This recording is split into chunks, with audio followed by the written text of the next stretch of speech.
비트코인의 가치, 그런 사업적 가치뿐만 아니라 그 전략적 자산의 포지션, 그리고 기업에서 모으는 네. 그런 전략으로 인해서 이제 거의 100배, 150배 정도 오를 거라고 보죠.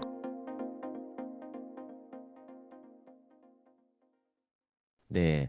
요즘에 반포 아파트 뭐 이쪽에 평당가가 뭐 어마어마한 것 같거든요. 뉴스 혹시 보셨나요? 반포 아파트요? 원래 비쌌지 네. 않았나요? 더 비싸졌나요? 네, 원래 비쌌는데 네. 예전에 막 2020년, 18년 뭐 요때 평당 1억 넘었다고 막 뉴스화되고 그랬던 게 기억이 나거든요. 근데 이미 평당 2억이 넘어갔어요. 네, 몇 년 와, 안 됐는데 두 배가 됐고 그리고 심지어 호가이긴 하지만 평당 3억 5천까지 올라갔다고 합니다. 네. 근데 이게 반포의 원베일리 아파트인데 그럼 이런 거 보면은 사실 되게 박탈감이 좀 느껴질 수밖에 없을 것 같거든요. 평당 3억이면은 30평대 아파트가 뭐 한 100억 하는 거잖아요. 아파트 가격에 대해서 옹달님 어떻게 생각하세요? 모르겠습니다. 아무 생각이 없습니다. 네, 그러니까 일단 딱 들었을 때 원베일리의 보통 국평이라고 하잖아요. 34평 아파트가 한 요즘에 보니까 한 50억 안팎 하는 것 같거든요. 그러니까 뭐 실거래가도 한 47억 막 이렇게 찍히는 것 같아요.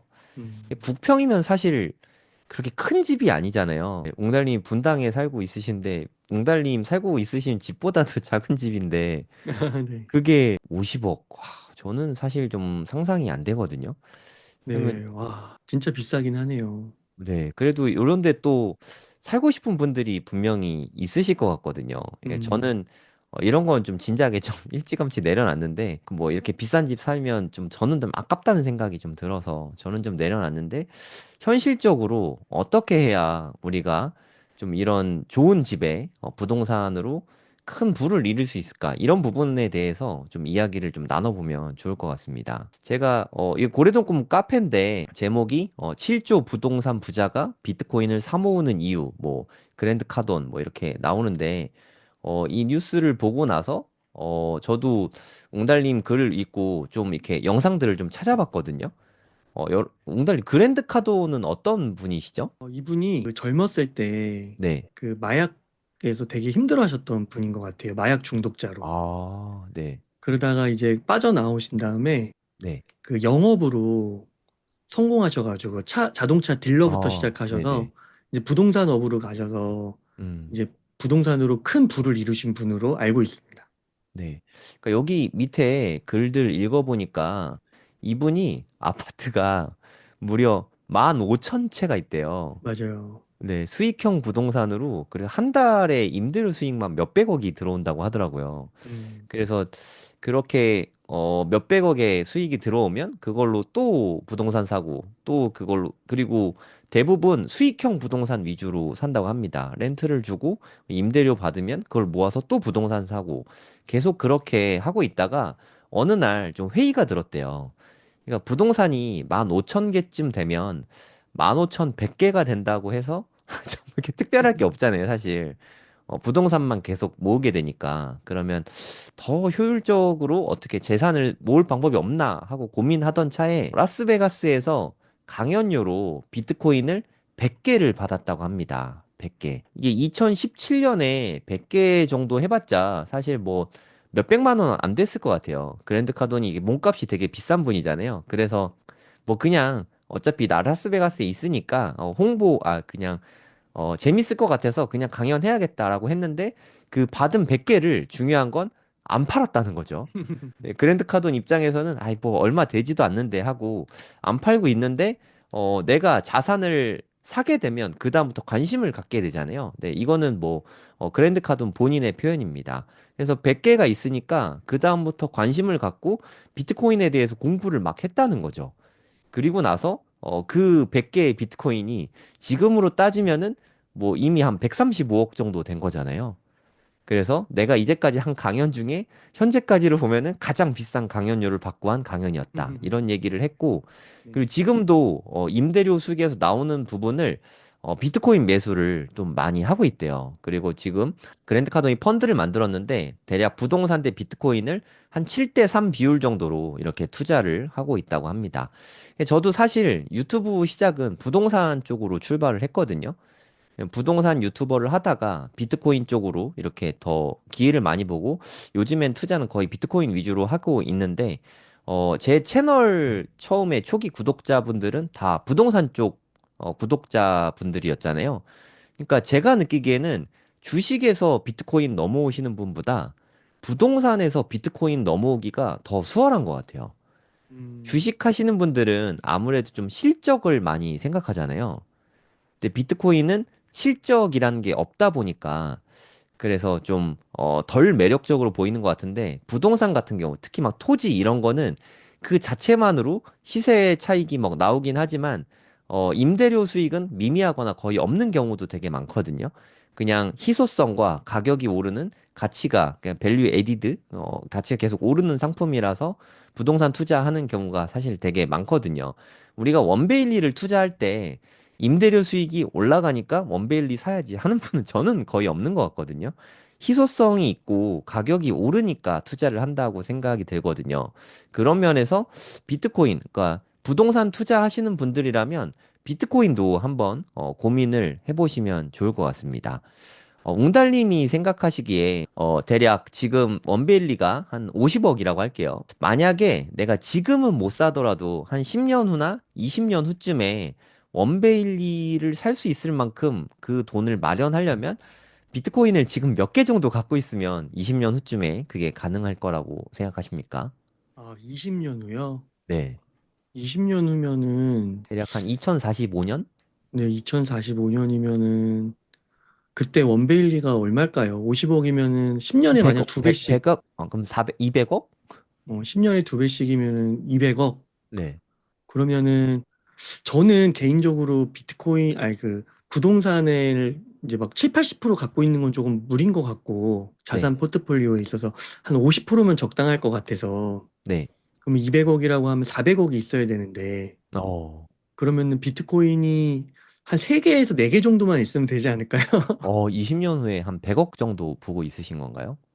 하나당, 그죠? 그러면 완전 대박인데요? 지금, 네, 지금 현재 시점 기준으로 업비트 네, 가격으로 한 1억 3,700만 원 정도 되니까 네. 뭐 그냥 1억 5천이라고 잡고 4개면은 한 6억 정도인데 그럼 6억이면 시간의 문제일 뿐 원베일리를 살 수 있다. 이런 말씀이시네요. 네, 사고도 50%가 남는다. 그러네. 되게 흥미롭습니다.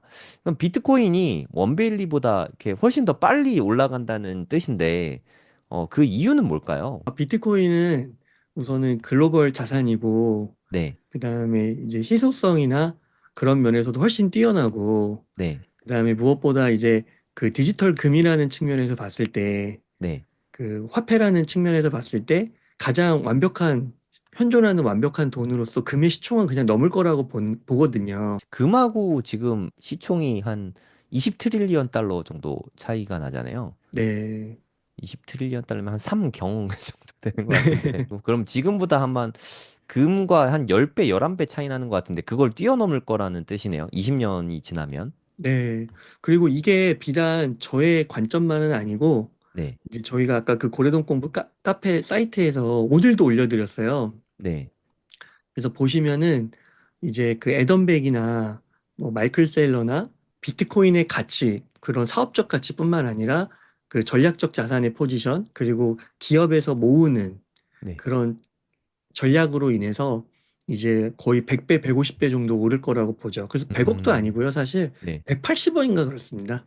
180억. 그럼 네. 진짜 한 세네 개만 사면 자산의 반 정도만 투자해도 원베일리 같은 거는 살 수가 있겠네요. 네. 근데 비트코인 사실 비트코인이 100억 된다는 것도 좀 받아들이기 어려운데 원베일리 국평 100억도 사실 받아들이기가 좀 어렵긴 하네요.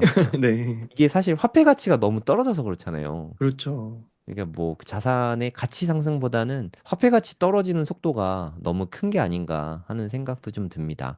이게 자산 순인데 현재 금값이 지금 최근에 엄청나게 올랐잖아요. 지금은 조금 안정화돼서 좀 빠지고 있는 것 같긴 한데 음, 22 트릴리언 달러가 넘고 그냥 금은 넘사벽이다 이렇게 보면 될 것 같고 음, 2위가 뭐 애플, MS, 엔비디아 뭐 이 순서대로 가는데 최근에 비트코인이 또 급등하면서 은을 또 넘어서게 된 것 같아요. 은하고 좀 이렇게 엎치락뒤치락이 좀 많은 것 같아요.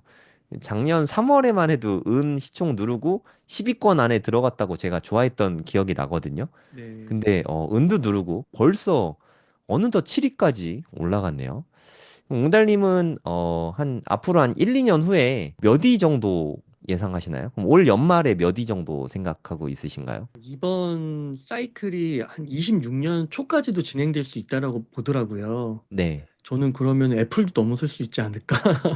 그러면 금 다음까지. 네, 그 다음까지도 가능하지 않을까. 그러면 최소한 비트코인이 뭐 한 2억 5천에서 3억 정도는 가겠네요. 그렇게 네, 된다면. 지금 시총에서 두 배만 돼도 네. 애플을 많이 넘는데 음, 애플이나 마이크로소프트, 엔비디아 같은 경우는 아직 관세 이슈에서 자유롭지 못하기 때문에 음. 주가가 많이 오르지 못할 수도 있을 것 같아요. 어. 그래서 거의 대등한 수준 아니면 비트코인이 앞서지 않을까. 그러면 그 네. 관세 이슈가 앞으로 좀 생겨도 비트코인은 그 역경을 딛고 계속 상승할 수 있을 거라고 보십니까? 네, 그 비트코인에는 노 테리프죠. 관세의 장벽이 음, 없죠.